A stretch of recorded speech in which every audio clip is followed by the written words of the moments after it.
maa ngi nuyu mbokk sénégalais yëpp maa ngi nuyu ñi nga xam ne ñoo fi teew ñëpp di am contentement xam na ni dëkk bi xat na xam na ni jamono neexul mais ngeen ñëw fekk ñu si fii si li nga xam ne mooy suñu conférence de presse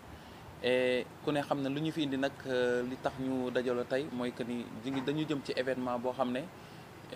événement bu mag la événement bu ñuy def chaque année muy le 21 décembre donc voilà ku ci am ay questions ak yenn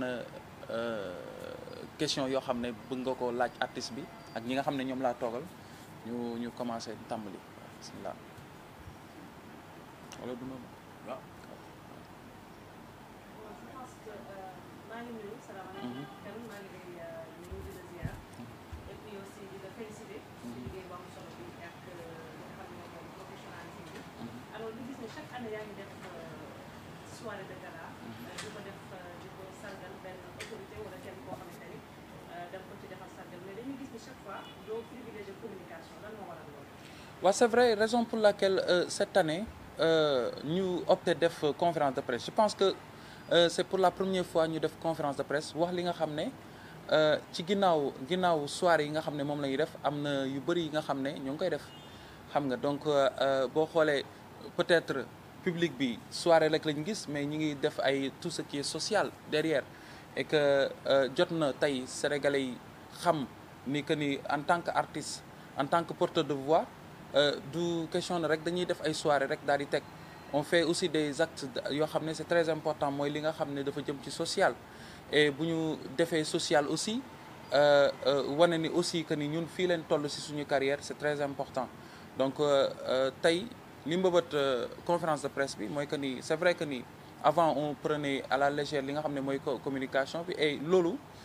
aussi stratégiquement c'était bien parce que ça nous boo xoolee manqué le woon nen communication mais quand même n'empêche que suñu soirée dañ ko doon réussir suñu borom defal nañu loolu mais li tax nag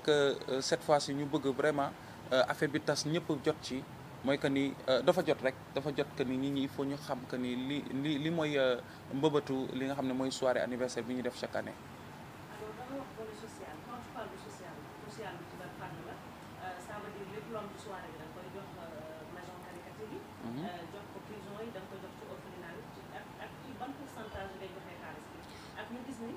aussi cette année ci da nga décidé rendre hommage sa papa Baaba Maal ku xam Baaba Maal xam ko sa papa mu doon ànd bu yàgg lan moo waral tey ñu choisir cette année bi précise nga jël ko bëgg a rendre hommage kii di Baaba Maal. waaw social bi mi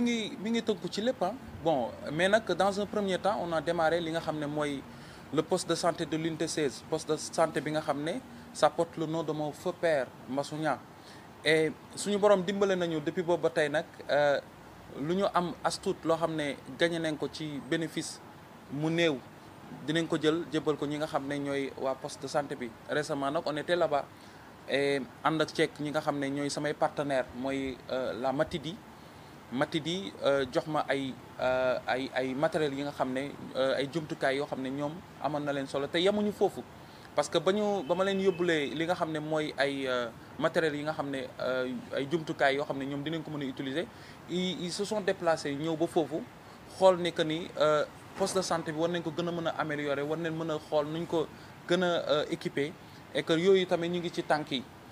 du ma wax ne nag soirée bi li ma ci am yëpp dama koy jël jox ko poste de santé wala ma jox ko def ci social toog man ku ma xam ma ci social donc man noonu lay dundee depuis que ma doon Kane Diallo ba jusqu'à présent chaque jour je vis li nga xam ne mooy social mais li nga xam ne nag mooy poste de santé bi dafa nekk loo xam ne sas la mu nekk benn affaire boo xam ne dañ ko fierté lay doon li nga xam ne mooy poste de santé bi xam nga ñu ngi ko tuddee li nga xam ne mooy Mbassou Niang et que Mbassou Niang c'est mon père xam nga donc loolu pour man wareef la ma def tout ma possible pour rendre li nga xam ne mooy poste de santé bi mu nekk poste de santé boo xam ne mu am jumtukaay yu mucc ayib et hommage à Baaba Maal bi bon loolu moom nekkatul li nga xam ne moom la ñuy nekkatul débat quoi loolu yoon la Baaba Maal ku wax Baaba Maal wax Mbassou Niang ku wax Mbassou Niang wax Baaba Maal et que yoon la wax dëgg yàlla ñu rendre ko hommage parce que Baaba Maal mérité na ko waxuma la rek li mu def Sénégal mais li mu def monde entier ñëpp gis ko ñëpp teg ci seen bët man mi nga xam ne je fais partie de ses fils parce que Baaba Maal macha allah dafa njabootee ñëpp mais man kenn laa ci doom yi ñoo xam ne koo xam ne war na mën a teg li nga xam ne mooy hommage rendre ko ki nga xam ne mooy Baaba Maal et je pense que il le mérite amplement et dama ciy woo Sénégalais yi ñu jàppale ma li nga xam ne mooy soirée bi ma jëm ñu xam ne que ni je veux vraiment rendre un vibrant hommage à mon père Baaba Maal et aussi en même temps à mon père Mansour Diné Gawlo et képp ki nga xam ne nekkoon na Dandé Niol yàlla jëlee la fi donc hommage la boo xam ne ça me tient à cœur et que je pense que ñëpp incha allah dinañ ci ànd ak man.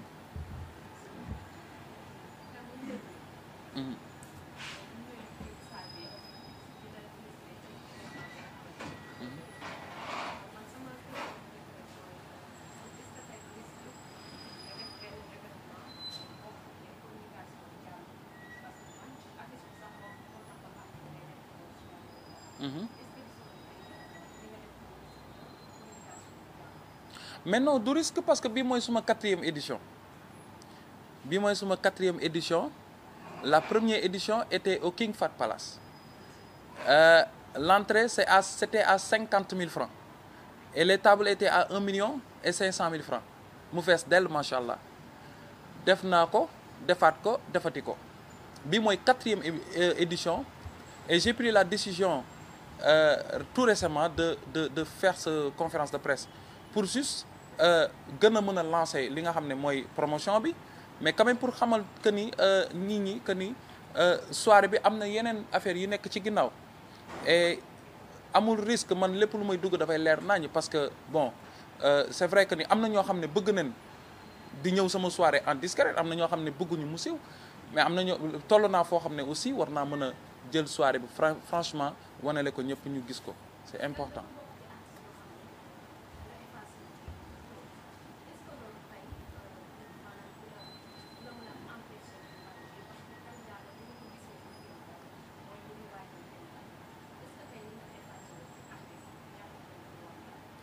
waaw bon xam nga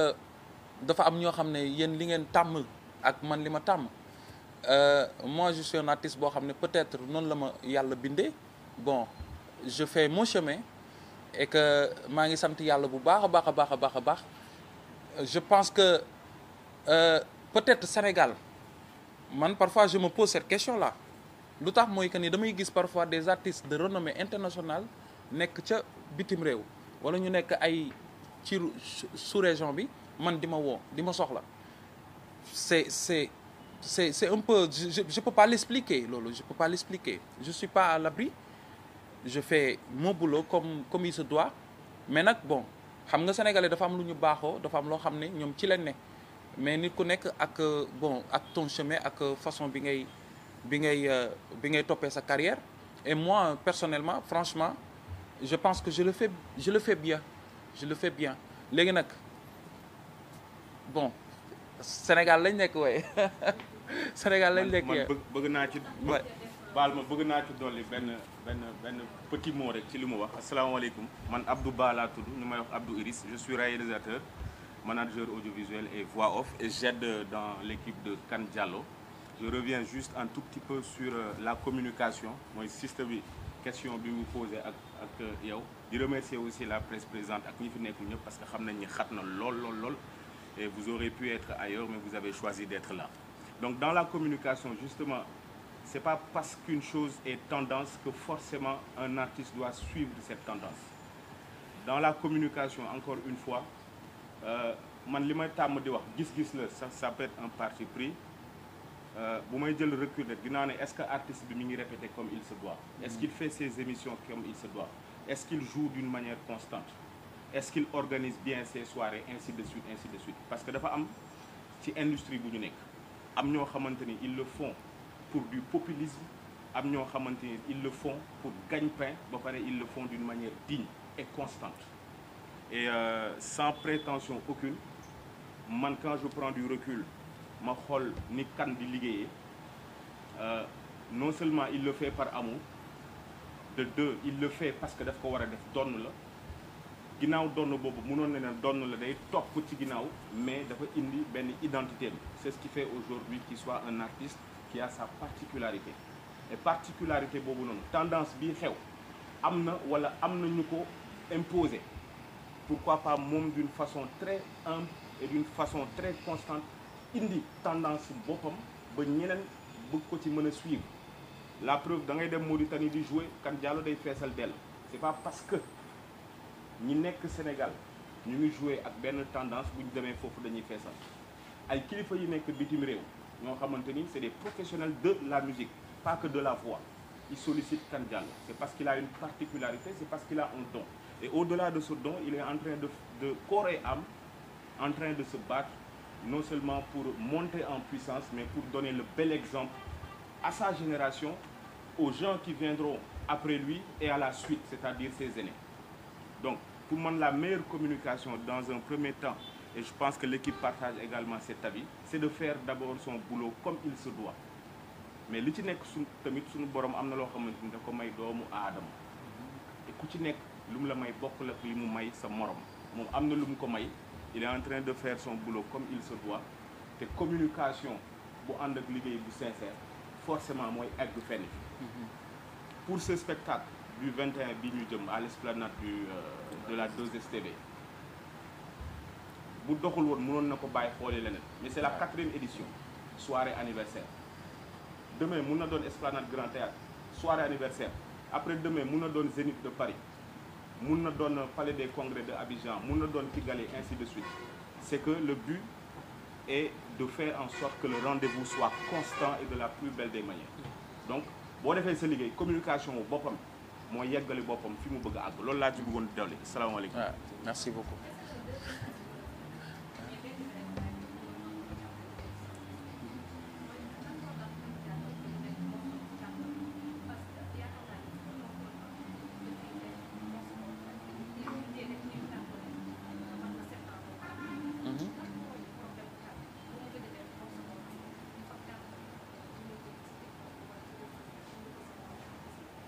waaw bon pourtant je sais pas ndax yaa ngi ci réseaux sociaux yi mais man récemment j'ai sorti 2 morceaux yoo xam ne ils sont présents ci réseaux sociaux yi mais xam nga la musique man topp ma li nga xam ne mooy tendance mooy li may wax rek boo seetloo y a des artistes yoo xam ne ils viennent de partout man dañ may woo dañuy ñëw fii bu ñuy dégganteeg man téléphone sax dafay mel ni c'est un très grand artiste boo xam ne la ñuy waxal bon tendance pour ay affaires comme par exemple à chaque fois même mes proches me le disent pourquoi Kane Diallo duñ la dégg comme par exemple ce dernier hit bi ñu dégg mooy Fon ma bon peut-être vous n'êtes pas sur les réseaux sociaux parce que man récemment j'ai fait un son bu tudd Pharomen le dernier c'est Agnantima j'ai fait exprès même de ne pas faire le clip donc problème bi du foofu je pense problème bi dëgg yàlla nekkul ay par exemple génnee ay hit des sons ou quelque chose comme ça c'est une carrière man je suis un carrière man sama carrière laa nekk j'ai pas de problème pour des vues si ay YouTube j'ai pas de problème pour ay sons yu cartonné quelque chose comme ça parce que bon depuis lors depuis man maa ngi ci musique depuis 2015 2010 je suis là ah et que maa ngi exister parce que tey y a des contrats que je signe peut-être kenn xamu ko am na contrat yu may signé ñi ngi may soxla ñi ngi may seet ci sama biir kër est-ce que comprendre nga donc l'artiste fait son bout de chemin ah man maa ngi def li nga xam ne mooy suma carrière bon malheureusement nag dañu nekk ci Sénégal boo xam ne bon li nga xam ne mooy réseau yi ak ñi nga xam ne ñooy les influenceurs ak ñi nga xam ne ñooy ñi nga xam ne bon ngeen baal ma mooy mbokk journalistes ak affaire li nga xam ne ñoom loolu lañ bëgg a wane loolu rek la ñuy wane donc ñun on est là et parfois on fait de très bonnes choses non si pourtant je fais des trucs yoo xam ne yàlla xam na ni parfois je fais des contacts damay woote mais ku ne xam na ni Sénégal on est dans un pays qui est très compliqué parfois xam nga donc li ma lay wax ni mooy que ni conférence de presse bi dama ci déggoog ñi nga xam ne ay nit yoo xam ne je travaille avec eux et aussi dama ci déggoog ki nga xam ne vraiment mooy Gomis tey su ma ko defee dëgg yàlla sama staff ak Gomis ñoom ci leen bokk xam nga et que man yàgg naa di def di topp suma carrière sans vraiment avoir besoin xam nga ay di def conférence de presse mais dama gis ne daf ko laaj comme tey soxla ngeen question yi nga may posé nii c'est très important man du ma fii du ma topp du ma daw benn question parce que je suis dans le showbiz damay musique laay liggéey donc du ma daw benn question et que pour man c'est très important aussi xamale ñi nga xam ne ñooy sumay fans ñoo may suivre ñu mën a comprendre qui je suis réellement et c'est très important.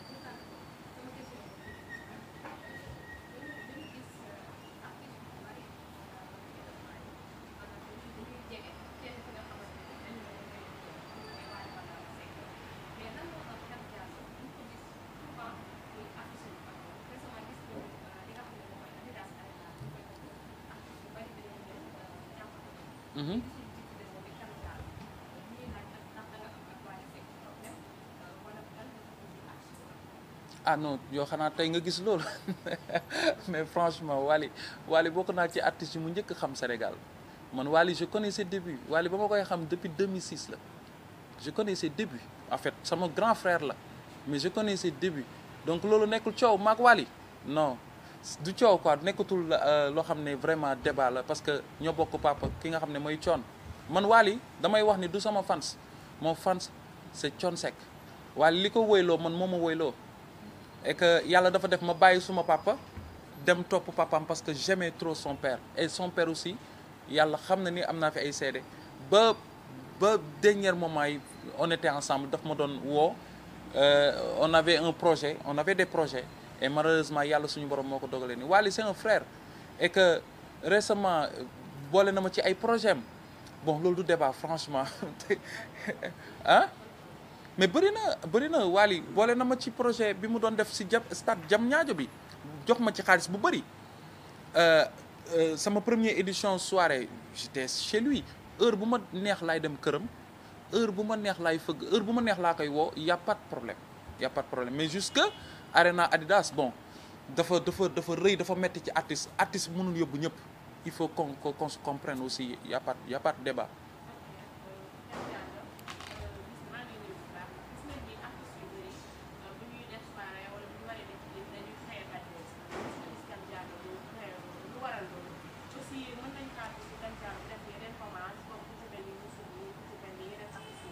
mais bien sûr Youssou Ndour Baba Maal Omar Pène ñëpp dañ ciy xaj incha allahu rabbi parce que man dafa am loo xam ne philosophie bi nga xam ne man moom laay dundee que ni suñu ay ténor dañ leen war a gën a yëkkati gën leen may valeur et que man ci loolu laa ne raison pour laquelle même ma woote pour mën a gën a jëmbal bés bi gën a jëmbal ki nga xam ne mooy suma papa Baba Maal ah donc li nga doon wax aussi question bi xaw na ma échappé. waaw artiste collaboration Bad Buzz war no Bad Buzz moom su ko laajee Bad Buzz je suis pas trop non du tout rusuma def Bad Buzz franchement mais su ko laajee rek liggéey moom da ngay topp rek ci ñi nga xam ne ñoo ciy xalaat xam nga du ma tëb rek daal di créer un Bad Buzz aussi franchement je suis pas trop fan de ça te musique da ko laaj jamono ji musique da ko laaj affaire yu bëri da ko laaj mais bon man je suis pas dans ça mais peut-être d'ici peu de temps dinaa créer benn buzz peut-être gars yi ngeen kontaan quoi parce que xam naa ne yooyu moo leen di yëngal en fait et que bon voilà yàlla baax na yeah. Une seule question moom mooy dama dégg actuellement da ngay wàcc une collaboration bu rëy avec le label Subatel avec Matar Diop Subatel quelle est la nature de cette collaboration da ngay rejoindre le label ou bien da ngay def une collaboration seulement musicale def son def ci génne wala qu'est-ce qui se passe quel est ce type de collaboration ngeen def. lépp mën naa ne Matar Diop Subatel man maa njëkk woy Subatel man maay première personne bu woy Subatel man maay premier artiste Subatel Matar Diop seede la ci et mun na doon collaboration mun na doon aussi man dugg ci label bi yàqalu ma dara parce que Matar c'est un frère et il me sent man je l'aime beaucoup lui aussi donc pour man ñaari xol war na mën a ànd ñu créer des choses yoo xam ne yu extraordinaire donc lépp mën naa ne des surprises bon il y a des surprises et que non mais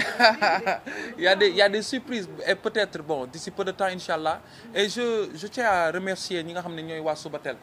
franchement ba ma ñëwee dama ñëw ñu yaatal ma jël seen studio ne ma waaw heure bu la neex nga génn xam nga donc je profite pour vraiment remercier ki nga xam ne mooy Matar Diop Subatel et en tout cas li ci kanam rawi li gët yàlla baax na ouais. Et je profite de l'occasion pour présenter sama ki nga xam ne mooy Amadou Anne, c'est un frère, c'est un ami moom mooy ku ko xam ko ak Kane Diallo Welma, c'est lui qui coordonne tout ce qui est Welma. Et il y a aussi mon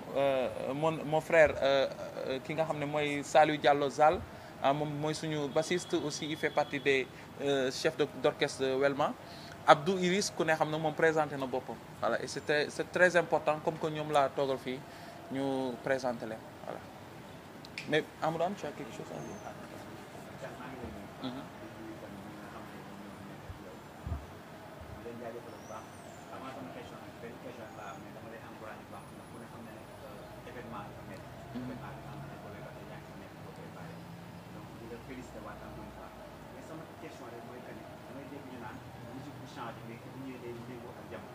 jamono jii ñu gis ne xale yi ci sa génération seen musique mooy que dafa am yoo xamante ne dañ koy def pour que ne di bàyyi xel fan yi nga xamante ne mënuñoo génn musique waaye tamit amuñu ay moyens yi nga xamante ne mënuñoo demee ci yenn soirée comme yow sa soirée la plupart ay entre 25 000 50 000 100 000 da ngay dégg donc ba am ay fans yoo xamante ne ñi am nañ ay 10 000 ñi am nañ ay 5 000 mais mënuñoo dem ci yenn soirée ñu gis nag tendance bi nga xamante ne xale yi ñi koy def muy Bonam gis la boobee ba voilà yenn yi gis la boobee ba tey gisatuñ ki nga xamante ne moom mooy Kane di ko def pour bégal fan yi nga xamante ne ñoo génn si lan nga ci xaar. Bon, je fais partie des premiers artistes encore une fois yu commencé ngonal man after laa doon def et les entrées de 5 000 10 000 man def naa ko ba pare donc lii soirée spéciale la les soirées spéciales franchement dafa am li nga xam ne moo nekk ci ginnaaw li nga xam ne moom laa ci bëgg et que yooyu yëpp ay moyens yu extraordinaire la laaj. Est-ce que comprendre nga donc ay soirée entre 10 000 et entre 20 000 wala entre 5 000 ak lu mu mënti doon man boo seetloo j'ai un public boo xam ne bon il me suit partout où je vais et que à chaque fois may def ay soirée am na soirée yoo xam ne je fais des entrées de 5 000 10 000 xam nga donc mais bii soirée bu spéciale la franchement chaque année laa koy def en mois de décembre donc bon on avait fixé le prix bu daaw à 50 000 francs. Des tables à 500 000 et 1 million. Cette année dañu xaw a xool jamono bi nu mu xawee mel ñu ne xaaral ñu wàcce prix yi def ko à 25 000 francs et je pense qu'on a bien fait ouais. Juste pour répondre un petit peu à soxna si question bi dama ciy revenir rek parce que dama dégg mu ne par exemple Kane Diallo pourquoi du sargal yeneen ténor yi ñu ngi nekk Sénégal. Par exemple on avait démarré par papaam la njëkk a démarré. après mu sargal. Thione Seck daaw ñu def noonu ren nag ñu door a sargal Baaba Maal donc pour leeral ko ni ko ñun yàgg nañu sargal mag ñi parce que moom ñoom ñoo koy inspiré et que loolu moo nekk ligne de continuité boobu léegi moom lay suivre quoi. et déwén mën na nekk peut-être Ismaël Lo peut-être Omar Pène Youssou Ndour parce que mooy li may wax rek man suñu. papa yi ñi nga xam ne ñooy ténor de la musique sénégalaise ñun fu mu toll nii comme que amuñu dara lu ñu leen mën a jox war nañ leen mën a jël gën leen mettre leen en valeur gën leen siggil gën leen respecter c'est très important ku mel ni Youssou Ndour ku mel ni Baaba Maal ku mel ni Ismaïla Lo ku mel ni Omar Pène dañ leen war a gën a respecter gën leen jox cër képp kuy sénégalais képp kuy artiste mu nekk fii war nañ leen mën a delloo njukkal defal leen loo xam ne man hommage peut-être mooy le minimum. Mais keneen ak keneen sama mbokk artiste képp ku mën a def loo xam ne war na leen mën a sagal mettre leen en valeur c'est très important parce que ñooñu ñooy suñu lépp ñooy suñu ay monument ñooy suñu ay identité foo dem partout dans le monde boo waxee Youssou Ndour ak Baaba Maal wala nga wax Ismaïla Lo ñu tontu la donc yàlla moo leen jagle loolu et il faut ñu gën leen mettre en valeur te man ci loolu laa nekk.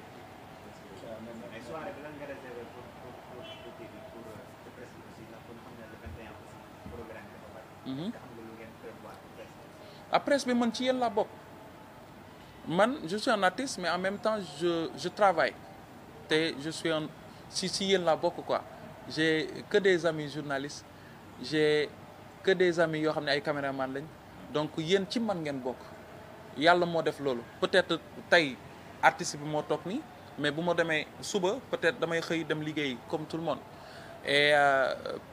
je vais voir incha allah parce que man da ngeen bokk ci man te xam leen ni soirée bi da ngeen ci am wàll incha allah.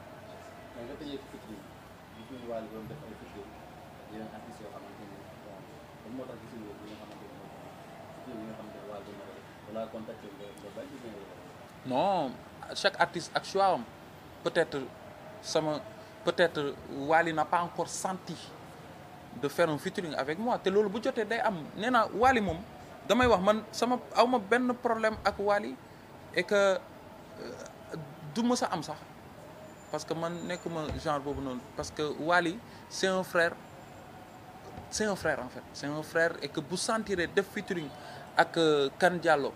war na mën a nekk ah les portes sont grandement ouvertes man tamit su ma sentiree def ak moom featuring dama koy dem defi Wally c'est un artiste comme tout le monde xam nga man artiste la su ma ko sentiree war naa ko mën a jox projet ne ko Wally wéyal ma et que pour man c'est très normal sax mu woy ci daf ci war a woy parce que on est tous des artistes waaye yàlla nag moo ko jiital moom moo nekk ca kaw et que ñun tamit ay frères am lañ si on a besoin de lui ah moom tamit mu xam ne ay frères am on a besoin de lui man nag j'ai pas encore besoin de lui waaw dëgg yàlla parce que fu mu toll nii j'ai pas encore projeté gu ma pour def un featuring avec Wally te su jotee incha allah naa ko def pourquoi may quitter fii di dem di def featuring ak ñeneen alors que Wally est là et que waxuma Wally rek mais il y a Sidi Diop il y a Pape Diouf il y a tout le monde qui il y a des artistes qui sont là waaye ku ma ci sentir man dinaa la woo moom tamit bu ma sentiree balaa moo ñëw sama kër sax man ma taal sama oto dem parce que c'est ça en fait loolu mooy gën a dundal musique. Bon, il y aura des artistes Halpulaar ku ne xam ne ni Kane Diallo doomu Halpulaar la il y aura aussi des artistes il y aura Dieyla ku mel ni Dieyla il y aura Bass Thioung Sidi Diop parce que Sidi woowaguma ko mais je vais l'appeler même Wally Seck attendez-vous Wally Seck ñëw parce que yàgg naa ko invité aussi ci soirée première édition bi invité naa ko deuxième édition maa ngi doon sargal papam et que son emploi du temps était un peu chargé et loolu je le comprends peut-être ren inchallah je le verrai dinaa ko message bon je l'ai déjà envoyé un message dinaa ko woo bu ci xajee aussi dinaa dem këram comme j'ai l'habitude de le faire parce que première édition ba jusqu'à troisième édition moom dara umpale wu ko si am na yu bëri yoo xam ne wax dëgg yàlla sama digganteeg moom la donc du fii laa koy exposé mais di wax ni Wally que ni sénégalais yaa ngi koy xaar ak artistes yëpp waaw